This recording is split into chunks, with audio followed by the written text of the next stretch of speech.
told you Ireland was green. They did not tell you that this green is alive, that it pulses, that it breathes, that it holds secrets buried 12,000 years deep beneath every layer of peat, beneath every cliff shattered by the Atlantic, beneath every valley where the mist does not lift because it does not want to lift. On this island, there is a deer that is erasing a millennia-old genetic lineage. There is a bird weighing 20 grams that can see the Earth's magnetic field.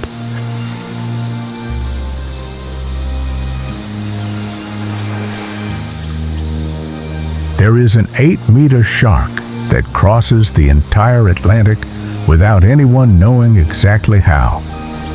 Wild Ireland is not a place, it is a question that nature has been asking for millennia, and that has never yet received a sufficient answer.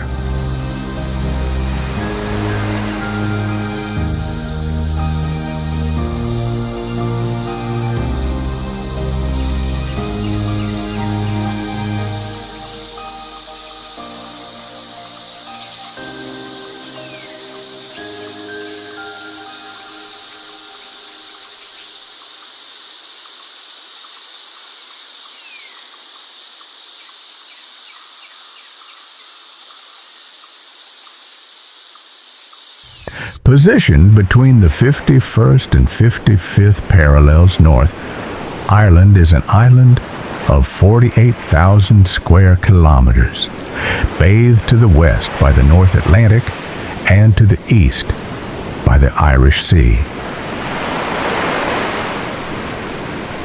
The temperate oceanic climate maintains temperatures that rarely fall below zero or exceed 20 degrees Celsius, creating a humid, mild, and permanently green environment.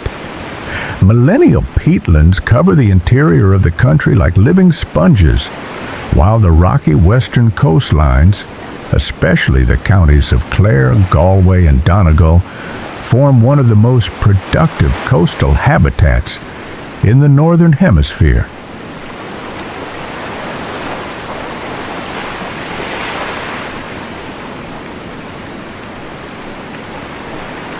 It is in this singular overlap of ancient land and turbulent sea that Irish wildlife has forged over 12,000 years, survival strategies that science still struggles to fully understand.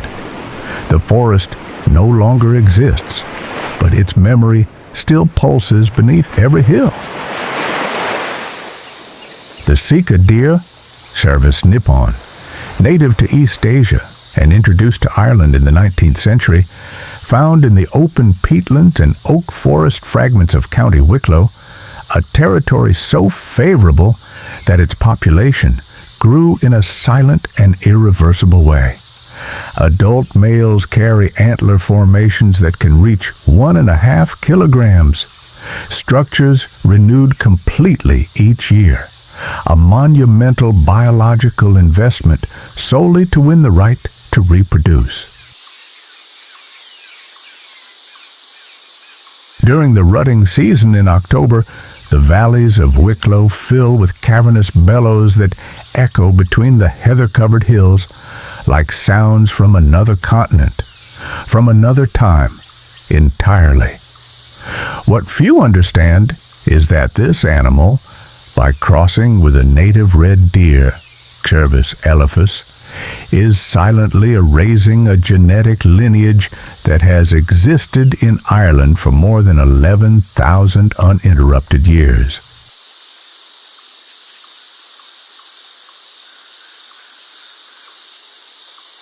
Each hybrid born carries in its blood the dilution of something that can never be reconstituted.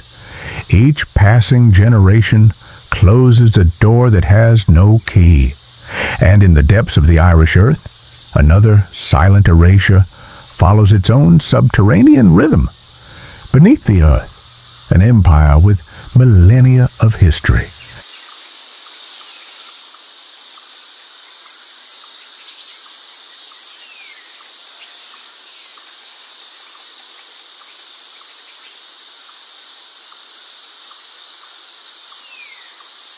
The European badger, Meles, builds tunnel systems called sets, subterranean labyrinths that can extend up to 30 meters, with multiple resting chambers, ventilation corridors, and strategically positioned entrances, some occupied by the same family lineage for consecutive decades.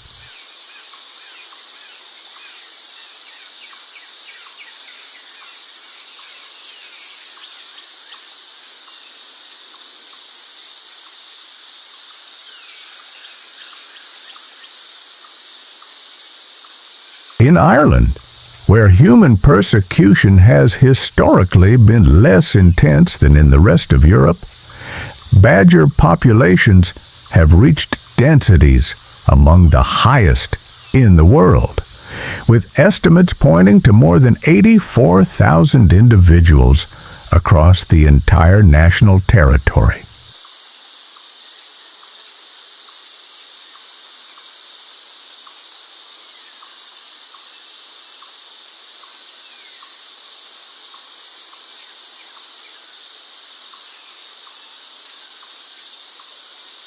They are nocturnal animals with gray snouts and black stripes that resemble the masks of ancient warriors, capable of consuming hundreds of earthworms, seeds, mushrooms, and anything the damp Irish earth offers in a single night.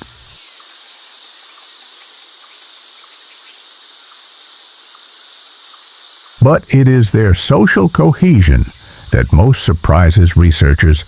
Adult badgers frequently care for cubs from other females in the same group, share food, and sleep in physical contact during the coldest months, behaviors that reveal extraordinarily stable group bonds for a carnivore.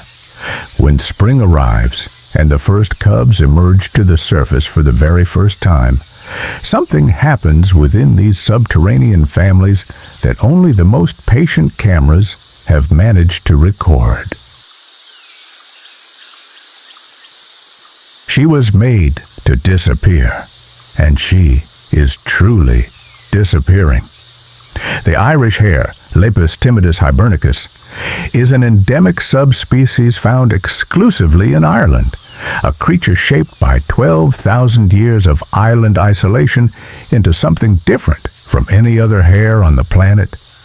Unlike its continental cousins, it does not change the color of its coat in winter. It remains brown year-round, an adaptation to a climate that rarely produces enough snow to justify white camouflage.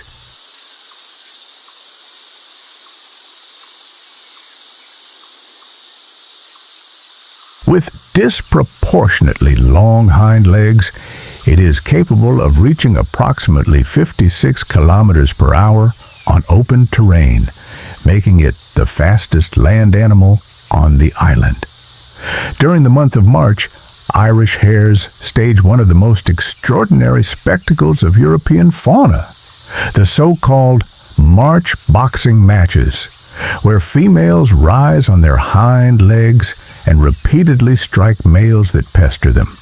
A violent and hypnotic choreography that gave rise to the expression mad as a March hare.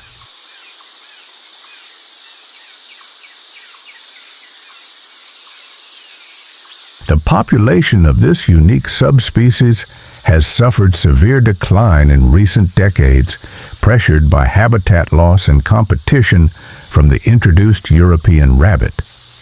What survives today in the peatlands of Connaught is the last living version of something absolutely irreplaceable, something the world has not yet learned to value in time. Above those peatlands, as night falls, another animal rewrites the rules of what it means to be intelligent.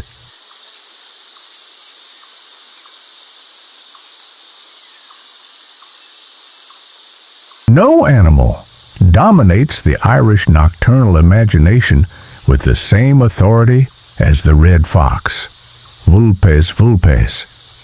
Present in every county, from the coast of Antrim to the peninsulas of Kerry, it is simultaneously hunted and revered, feared and fed in suburban gardens.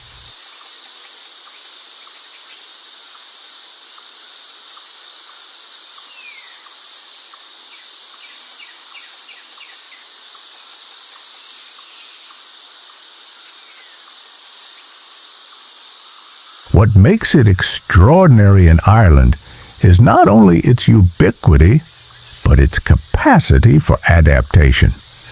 Behavioral studies conducted in different European cities have shown that urban foxes develop smaller and more efficient territories than their rural counterparts, reorganizing their movement patterns in direct response to human density and habits.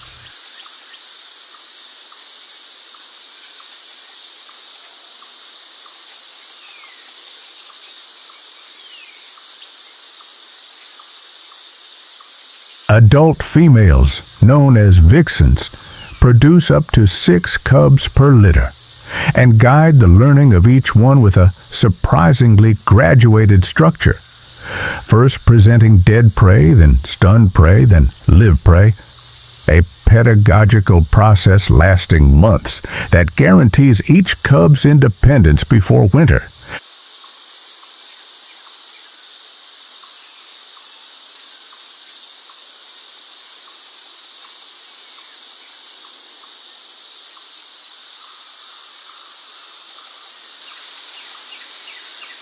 The cry of the fox in the Irish small hours, a sharp, piercing bark that cuts through the silence of the hills, is a sound that has inhabited Celtic folklore for millennia, described in medieval Irish manuscripts as the call of the spirits of the land.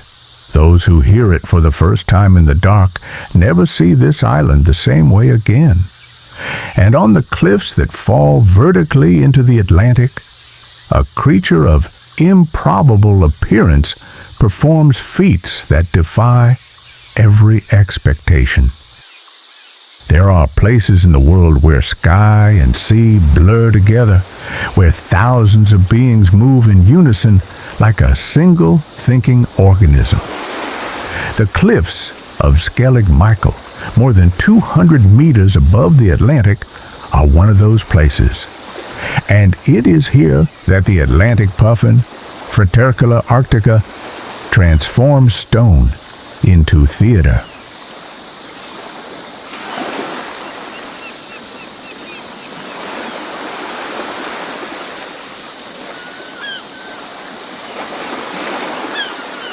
With its tricolor beak of orange, yellow, and blue-gray, its almond eyes rimmed in red, and its almost comically upright posture on land, the puffin seems to have been designed by someone who had never seen a real bird.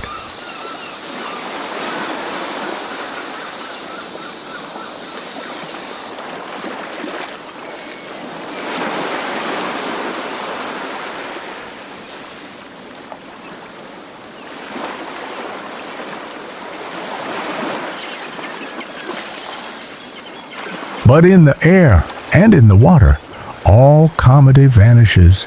It flies beating its wings 140 times per minute, dives to more than 60 meters depth, and captures multiple sand eels, Amidites tobianus, per dive, carrying them transversely in its beak without releasing any while hunting for more.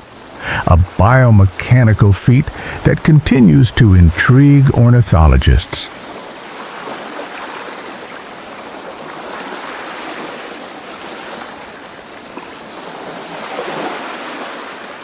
Pairs of puffins return together for consecutive breeding seasons, coming back year after year to the same rock crevice, on the same archipelago, on the same cliff face. A geographical and effective fidelity that spans decades. When the June sun touches the cliffs of Skellig, the colonies produce a collective sound so dense and so alive that the rock itself seems to breathe.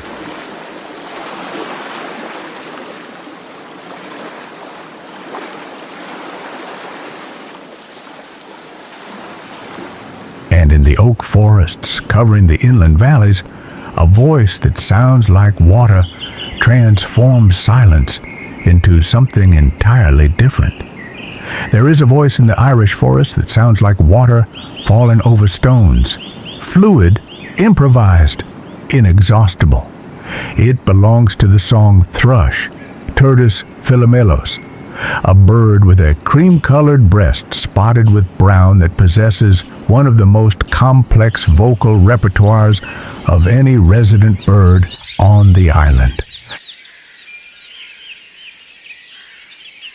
Unlike most songbirds, the thrush does not merely sing, it composes, repeating each phrase 2 or 3 times before introducing a new one, like a musician testing the motif before developing it.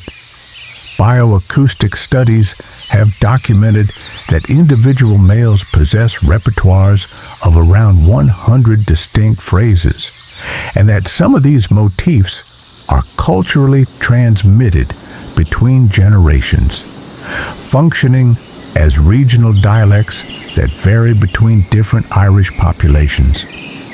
The thrush is also one of the few birds on the island that has systematically learned to break snail shells, Helix aspersa, against specific stones known as anvil stones, always returning to the same point to process its meal. These stones accumulate fragments from dozens of snails across the seasons, becoming silent physical records of the persistent intelligence of a single bird.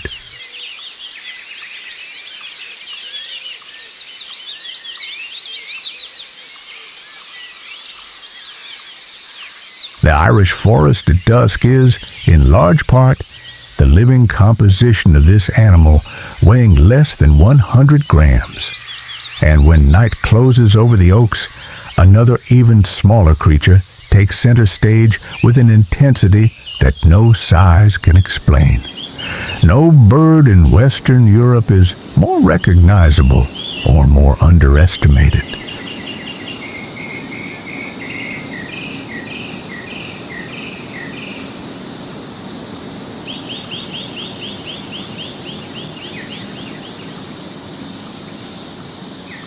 The European robin, Erythacus rubecula, at 12 centimeters in length and less than 20 grams, has become a symbol of the British and Irish winter. But the reality of this small bird is far more complex and far darker than Christmas cards suggest.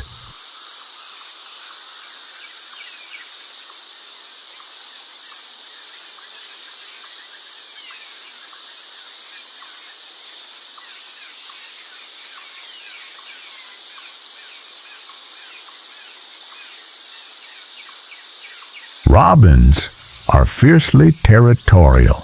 Males defend their territory throughout the entire year, not only during the breeding season, and confrontations between rivals can result in death. Behavior documented in field studies conducted across the British Isles.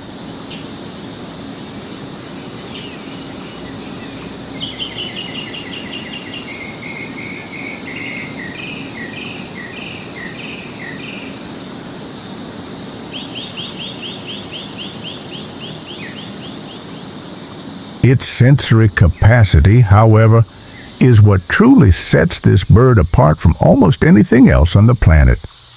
Research published in the scientific journal Current Biology demonstrated that European robins possess a protein called cryptochrome 4 in the retina that allows them to perceive the Earth's magnetic field as direct visual information, a biological compass integrated into vision that guides them during nocturnal migrations with a precision that still defies any equivalent technological explanation.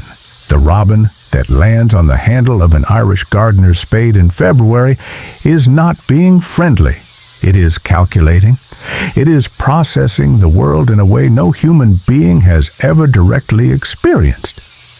Beneath the waters that border this same island, something of entirely different dimensions moves in absolute silence.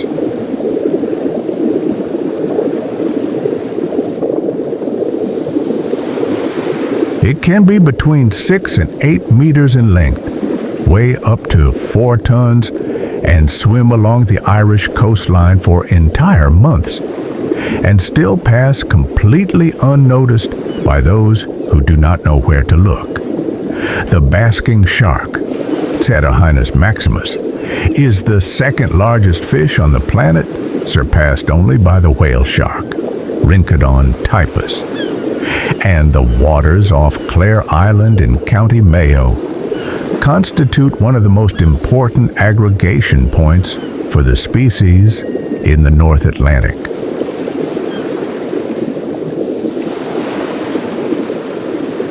With a mouth that can open up to 1 meter wide and gill rakers modified into filtering structures capable of processing more than 1,000 liters of water per hour, it feeds exclusively on zooplankton, microscopic creatures. It collects in slow, silent movement at the surface, with its mouth permanently open like an aquatic cathedral in procession. For decades, scientists believed basking sharks hibernated in the depth during winter, as they simply vanished from coastal surfaces. Studies using satellite tags revealed the truth. They dive to depths exceeding 900 meters, travel thousands of kilometers on transatlantic routes, and return to the same Irish coastlines each spring with a geographical fidelity that science has not yet fully explained. A creature the size of a bus, invisible, navigating the entire Atlantic as though carrying a map sewn into its memory.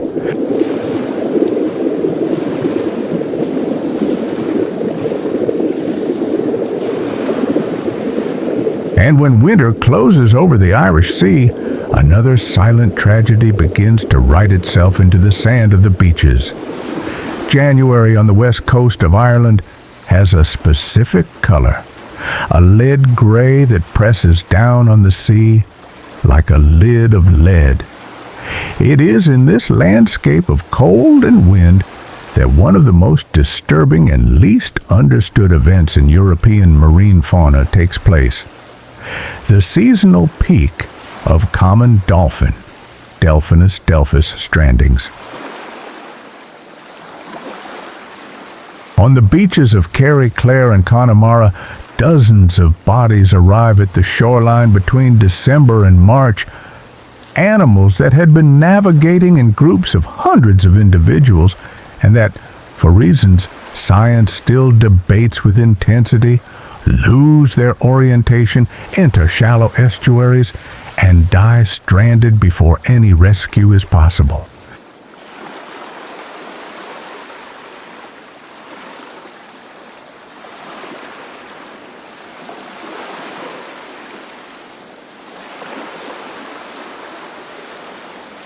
Post-mortem analyses conducted by the Irish Whale and Dolphin Group revealed that many of these animals present stomachs with food content.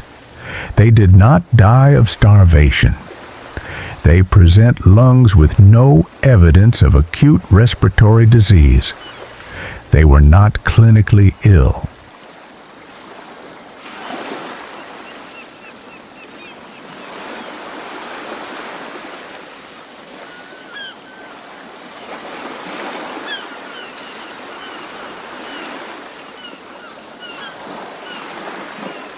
The most currently supported hypothesis involves changes in the distribution of sardine shoals, Sardina pilchartus, caused by ocean warming, which pushes dolphins into progressively shallower waters in search of food, combined with disorientation generated by military sonar and intense vessel traffic.